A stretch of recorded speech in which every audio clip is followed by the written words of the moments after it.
আসসালামু আলাইকুম প্রিয় ভিউয়ার্স, আশা করি সকলে ভালো আছেন। আমি মোহাম্মদ নুরুল ইসলাম, অটো ট্রেনিং সেন্টারের পক্ষ থেকে আপনাদের জানাই স্বাগতম। আজকে আলোচনার বিষয় হলো পাউডার বেরি চার্জার পার্টস পরিচিতি এবং কোন পার্টসের কী কাজ তা নিয়ে আজকের ভিডিওটা। আপনি যদি পাউডার বেরি চার্জার সম্পর্কে একদম নতুন হয়ে থাকেন তাহলে আজকের ভিডিওটা আপনার জন্য খুবই কার্যকরী হবে। তো ভিডিওটি স্কিপ করবেন না, ভিডিওটি শুরু থেকে শেষ পর্যন্ত মনোযোগ সহকারে দেখতে থাকুন। তো চলুন শুরু করা যাক। তো পাউডার বেডের চার্জারের প্রথমে একটি পার্টস পাবেন, এটির নাম হচ্ছে ডায়োড। দেখতে অনেক বড় দেখতে পাচ্ছেন, এটা হচ্ছে নন এসএমডি ডায়োড। যেগুলো এসএমডি ডায়োড ওইগুলো আকারে অনেক ছোট হয়ে থাকে, এটা হচ্ছে নন এসএমডি ডায়োড। তো এটার এক পাশে দেখেন সাদা দাগ কাটা রয়েছে, এটি হচ্ছে মাইনাস চিহ্ন, মাইনাস এইদিকে মাইনাস এবং এদিকে হচ্ছে যেদিকে দাগ কাটা নেই এদিকে হচ্ছে প্লাস। তো যেদিকে সাদা দাগ কাটা রয়েছে এদিকে হচ্ছে মাইনাস এবং এদিকে হচ্ছে প্লাস। তো ডায়োড মূলত ভোল্টেজকে একমুখী করে, অর্থাৎ ডায়োডের কাজই মূলত এসি থেকে ডিসিতে রূপান্তরিত করা, কোনো ভোল্টেজকে এসি থেকে ডিসিতে রূপান্তরিত করা। অর্থাৎ আমরা যদি কোনো প্লাস মাইনাস ছাড়া ভোল্টকে প্লাসে কানেকশান করি তাহলে আমরা মাইনাসে প্লাস কানেকশানটি পাবো। এটি মূলত ডায়োডের কাজ। তো এরপরে একটি বাস দেখতে পাবেন, এটি হচ্ছে এলইডি। এলইডি, এটি এলইডি এবং এটি এলইডি। আরও কালার কোড বিশিষ্ট অনেকগুলো বাস দেখতে পাচ্ছেন, এগুলো হচ্ছে রেজিস্টার, সবগুলাই রেজিস্টার। এগুলো register, register, register, register. Register মূলত দুই ধরনের হয়ে থাকে, একটা এসএমডি আর একটা হচ্ছে নন এসএমডি। এগুলো সব হচ্ছে নন এসএমডি রেজিস্টার। এসএমডি রেজিস্টারগুলো আকারে অনেক ছোট হয়ে থাকে, এগুলা কালার কোড বিশিষ্ট যেগুলো দেখতে পাচ্ছেন এগুলো নন এসএমডি রেজিস্টার। রেজিস্টার 4 ব্যান্ডের, 5 ব্যান্ডের, 3 ব্যান্ডের, 6 ব্যান্ডের হয়ে থাকে। তো এটা কালার কোড বিশিষ্ট, যতগুলা কালার কোড দেখবেন ততগুলা ব্র্যান্ডের রেজিস্টার। অর্থাৎ এখানে 2টা, 3টা, 4টা, 5টা 5 ব্যান্ডের রেজিস্টার, এটা 5টা কালার কোড রয়েছে। তো এটা হচ্ছে 5 ব্যান্ডের রেজিস্টার। যেটাতে 4টা কালার কোড রয়েছে সেটা হচ্ছে 4 ব্যান্ডের রেজিস্টার। তো এই কালার কোড দেখে আমরা এই রেজিস্টারের রেজিস্টিভিটি বের করতে পারবো এবং কোন মানের রেজিস্টার, কত মানের রেজিস্টার তা আমরা বের করতে পারবো। তো আমরা এখন মোবাইলের মাধ্যমে এই কালার কোড দিয়ে এই রেজিস্টারের রেজিস্টিভিটি বের করতে পারি। তো এটা হচ্ছে রেজিস্টার এবং এখানে কালো কালারের আরও একটি পাওয়ার দেখতে পাচ্ছেন, অনেকগুলো পাওয়ার বিশিষ্ট, এটার নাম হচ্ছে আইসি। এটা হচ্ছে নন এসএমডি আইসি, এটাও নন এসএমডি আইসি। নন এসএমডি আইসি আকারে অনেক বড় হয়ে থাকে, এটা নন এসএমডি আইসি এবং বোতলের মতো দেখতে লম্বা দেখতে পাচ্ছেন, এটার নাম হচ্ছে ক্যাপাসিটর। এগুলা যত আছে সবগুলোই হচ্ছে ক্যাপাসিটর, এরকম বোতলের মতো দেখতে যতগুলো পার্টস পাবেন এখানে সবগুলোই ক্যাপাসিটর। ক্যাপাসিটর মূলত দুই ধরনের হয়ে থাকে, একটি হচ্ছে পোলারেন্স ক্যাপাসিটর, একটি হচ্ছে নন পোলারেন্স ক্যাপাসিটর। পোলারেন্স এবং নন পোলারেন্স কি? যে ক্যাপাসিটরের নির্দিষ্ট প্লাস মাইনাস রয়েছে তাকে বলা হয় পোলারেন্স ক্যাপাসিটর। তো এগুলো ক্যাপাসিটর দেখেন নির্দিষ্ট প্লাস মাইনাস রয়েছে, একদিকে মাইনাস চিহ্ন রয়েছে অর্থাৎ সাদা দাগ চিহ্ন রয়েছে, এদিকে মাইনাস এবং যেদিকে কোনো চিহ্ন নাই এদিকে হচ্ছে প্লাস, এটি হচ্ছে পোলারেন্স ক্যাপাসিটর। আর নন পোলারেন্স ক্যাপাসিটর নির্দিষ্ট কোনো প্লাস মাইনাস থাকে না, সেটাকে বলা হয় নন পোলারেন্স ক্যাপাসিটর। তো এই ক্যাপাসিটরের কাজ কি? ক্যাপাসিটর মূলত ভোল্টেজকে ফিল্টারিং করে, অর্থাৎ ভোল্টেজকে বিশুদ্ধ করে।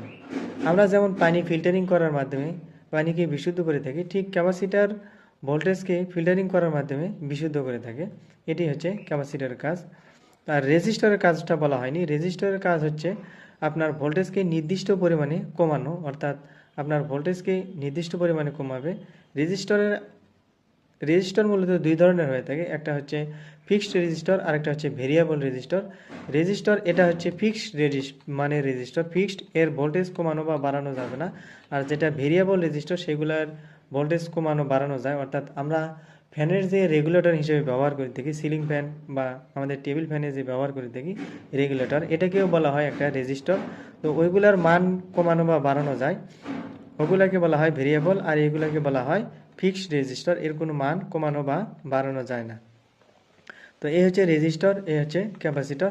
এরপরে এখানে আরও একটি পার্টস পাবেন, এটার নাম হচ্ছে ট্রান্সফরমার।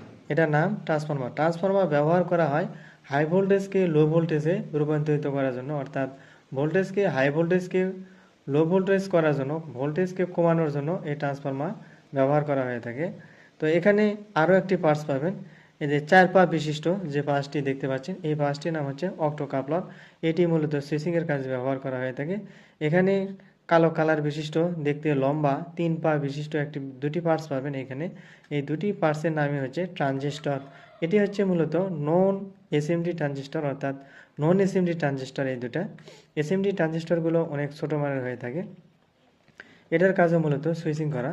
তো এখানে 3 পা বিশিষ্ট আরও একটি পার্টস পাবেন, দেখতে কালো কালার, এরকম লম্বা হয়ে থাকবে। এই পার্টসটির নাম হচ্ছে আইজিবিটি।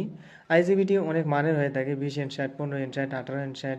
এটাও মূলত সুইচিংয়ের কাজ করে, অর্থাৎ কখন কোথায় কোন সিগন্যাল প্রেরণ করতে হবে তা এই আইজিবিটি করে থাকে। তো এর সাথে যে একটি পার্টস লাগানো আছে এটিকে বলা হয় হিটসিঙ্ক, যেটা ওভার হিটকে নিয়ন্ত্রণ করে থাকে, ওভার হিট হতে দেয় না, এটি হচ্ছে হিটসিঙ্ক। তো এখানে বড় একটি পার্টস দেখতে পাচ্ছেন, এটার নাম ক্যাপাসিটর। আমি আগে বলেছি এইগুলা যত ছোট হোক বড় হোক এইগুলা সবগুলাই হচ্ছে ক্যাপাসিটর। তো এখানে ছোট্ট একটি দেখতে পাচ্ছেন, এটা হচ্ছে আইসি। এটা যেমন আইসি, এটা তেমন আইসি, এটা আইসি। তো এইগুলো হচ্ছে নন এসএমডি আইসি, এগুলো সবই নন এসএমডি আইসি। এইগুলো হচ্ছে রেজিস্টর, এটা হচ্ছে ক্যাপাসিটর, এটা ক্যাপাসিটর, এই যে এটা ক্যাপাসিটর, এই যে এই দুটা হচ্ছে পিএফ, এই দুটা পিএফ, এটা ক্যাপাসিটর। ক্যাপাসিটর দুই ধরনের হয়ে থাকে, একটা হচ্ছে পোলারেন্স আর একটা নন পোলারেন্স। তো এটা হচ্ছে নন পোলারেন্স ক্যাপাসিটর, যার কোনো নির্দিষ্ট প্লাস মাইনাস নাই। এটা নন পোলারেন্স ক্যাপাসিটর, যার কোনো নির্দিষ্ট প্লাস মাইনাস নাই। এটা হচ্ছে ডায়োড। তো এখানে আরও একটা পার্টস দেখতে পাচ্ছেন কালো কালারের, তো এটি হচ্ছে ফিউজ। এটা ব্যবহার করা হয়ে থাকে মূলত সার্কিটকে সুরক্ষা দেওয়ার জন্য, অর্থাৎ বড় ধরনের সমস্যা থেকে রক্ষা করার জন্য এই ফিউজটা ব্যবহার করা হয়ে থাকে। কোনো দুর্ঘটনা ঘটলে, বড় ধরনের চাপ পড়লে এই ফিউজটা কেটে যায়, এবং সার্কিটের আদার্স সাইডে যেগুলো পার্টস রয়েছে ওই পার্টসগুলো নষ্ট না করে এই ফিউজটা কেটে যায়, এজন্য এই ফিউজটা ব্যবহার করা হয়ে থাকে। এই হচ্ছে নন এসএমডি, আপনাদেরকে সবগুলো পার্টস দেখানোর চেষ্টা করলাম। ও এখানে আরও একটি পার্টস আছে, এটি হচ্ছে ডায়োড। 2 পা বিশিষ্ট, দেখেন এখানে 2 পা বিশিষ্ট একটি ডায়োড রয়েছে। এখানে ডায়োডের একটি সিম্বল দেওয়া রয়েছে, দেখেন আপনারা ভিডিওতে দেখতে পাচ্ছেন কি না জানি না। এই যে এটা হচ্ছে ডায়োডের সিম্বল, এটা দেখে আপনারা বুঝতে পারবেন যে এটি ডায়োড 2 পা বিশিষ্ট, আর এটা হচ্ছে হিটসিঙ্ক। এই হচ্ছে পার্টস পরিচিতি। তো আপনাদেরকে আরও কিছু এসএমডি পার্টস দেখাবো এই সার্কিট থেকে। তো এখানে দেখেন কিছু এসএমডি পার্টস রয়েছে, যেমন আমি আপনাদের এই সার্কিট থেকে দেখাইছি আইসি, সেগুলো হচ্ছে নন এসএমডি আইসি, অনেক বড় মানের, এগুলো হচ্ছে নন এসএমডি। আর এখানে দেখেন এসএমডি আইসি রয়েছে, এটা হচ্ছে এসএমডি আইসি, এটা অনেক ছোট মানের হয়ে থাকে, এগুলা এসএমডি আইসি। আইসির কাজও মূলত সিগন্যাল প্রেরণ করা। তো এখানে আরও ছোট ছোট পার্টস দেখতে পাবেন, এইগুলো হচ্ছে রেজিস্টর। কালার কোড বিশিষ্ট যতগুলো ছোট ছোট পার্টস রয়েছে এগুলো হচ্ছে রেজিস্টর।